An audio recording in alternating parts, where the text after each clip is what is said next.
ખેડૂત મિત્રો, ખેડૂત સેવા ભાવતાલ ચેનલમાં સ્વાગત છે। નવો હોય તો ચેનલને સબસ્ક્રાઇબ કરી દેજો, બેલ આઇકનને પ્રેસ કરી દેજો ભૂલ્યો, જેથી કરીને હવામાન વિડીયો તમને મળી રહે।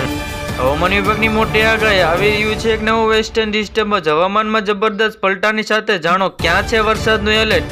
જાંબાલાલ પટેલે વાત કરતા જણાવ્યું છે કે એક નવું વેસ્ટર્ન ડિસ્ટર્બન્સ આવશે, તે કહેર મચાવવાની શક્યતા થશે।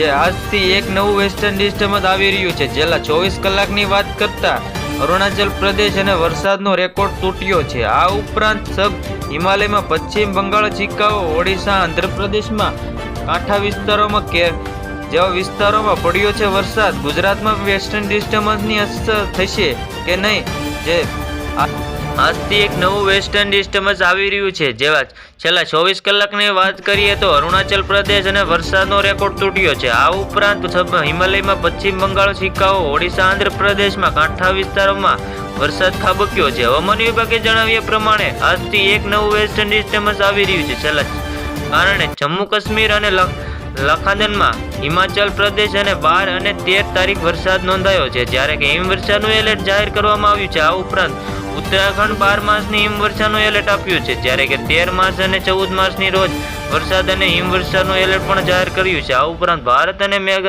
મેદાની વિસ્તારોની વાત કરી લઈએ તો પંજાબ જેવા વિસ્તારોમાં 14 માર્ચની સુધી, હરિયાણા, ઉત્તર પ્રદેશ અને રાજસ્થાનમાં 13 માર્ચના રોજ વરસાદ પ્રદેશ અને પડવાની શક્યતા છે। અને આ ઉપરાંત પંજાબ અને 13 માર્ચના રોજ આંધી, તોફાન અને વીજળીના કડાકા ભડાકા સાથે વરસાદ ખાબકવાની શક્યતા પણ વ્યક્ત કરી છે।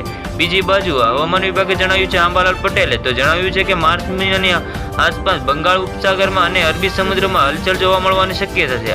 એપ્રિલ અને મહિનામાં બંગાળ અને ઉપસાગરમાં અને અરબી સમુદ્રમાં હલચલ જોવા મળવાની શક્યતા છે। આવી જ રીતે ખેડૂત મિત્રો, ફરી મળીએ, જોતા રહો ખેડૂત સેવા ભાવ।